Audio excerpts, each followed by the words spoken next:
Google Classroom allows you to create work and assignments for your students without having to print documents. Questions, essays, quizzes, and more, all these can be posted online and made easily available to your class. To get started, navigate to the Classwork tab. From here, you can create new assignments and also view current and past assignments. To create an assignment, click on Create. You'll see the assignment, but you can create these other things. You can create a quiz. You can ask your students a standalone question, or maybe just posting supplemental materials like some notes or just visuals. You can also use a post that you created in the past. In this example, we're going to click on Assignment. This brings up the assignment form where you can start creating your assignment, where you have to enter the necessary information for students to complete their work. First, you have to enter the title of this assignment.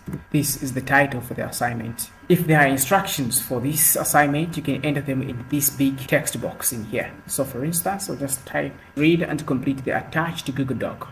On the attach section, you can attach files from Google Drive, videos from YouTube. When you click on this button that says create, you can create Google Docs, slides, Google Sheets.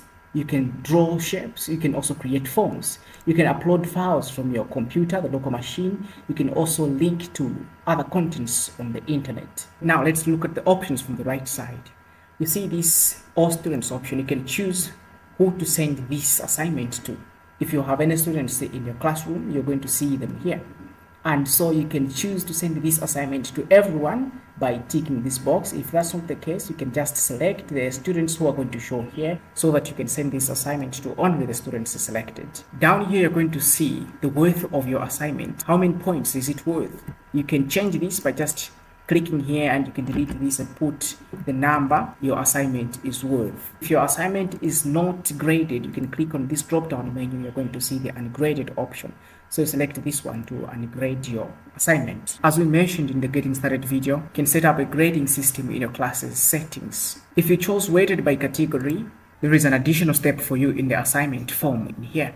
You need to select the category for the assignment. Is it a homework? Maybe it's a project, maybe it's a test, or it's a final. Otherwise, your students' categories will not be calculated correctly. If you're not using weighted grading where you have all these percentages, don't worry, you're not going to see this grade category. To set a due date for the assignment, you can just click on this, click on that, then you can choose the date when the test will be due. You also have the option to set the time if that's what you are interested in.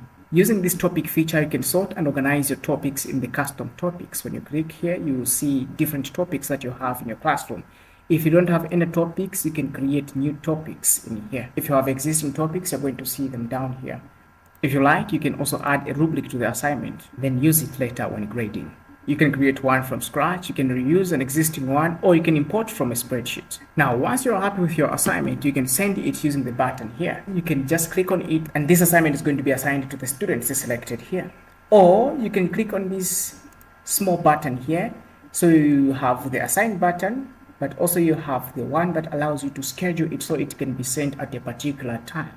In case maybe that time you'll be busy, so you can just schedule it. Maybe you're not done with it yet, you can save it as a draft. Or you can discard this, just get rid of everything so you can start from scratch again. In our case, we're going to click on Assign. When you click on Assign, this is going to be assigned to all the students we selected. They will receive an email that notifies them about the assignment, so they should know they have an assignment to work on.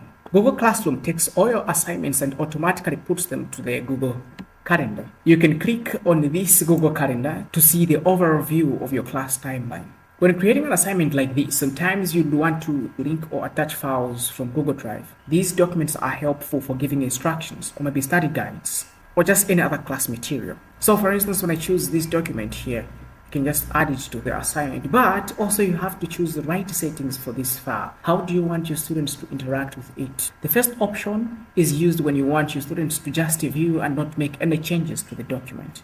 And the second one, this is where you allow students to make changes to the document. Maybe you want your students to work together on a project. This is the option you use. On the Classwork tab, you can easily create topics to group your topics in particular groups. To add a topic, you click on the create, then you see a topic down here. Click on this topic option. Then here I'm going to put this topic for my classroom. Then click on the add button here. Topics are helpful in many ways. For instance, when you are creating computer basic stuff, you know that it has to be under the computer basic topic. Everything that has to do with computer theory, it has to be under computer theory. This is how you organize you can also drag this and reposition them if that's what you want. You can drag these around to just reposition them. You can use these topics here to separate your contents by type. Things like tests, homeworks, classworks, readings, and also other topic areas. Now we've learned how to create assignments, quizzes, and other class materials all in Google Classroom. The next video is going to be about using forms in Google Classroom, so stay tuned for that.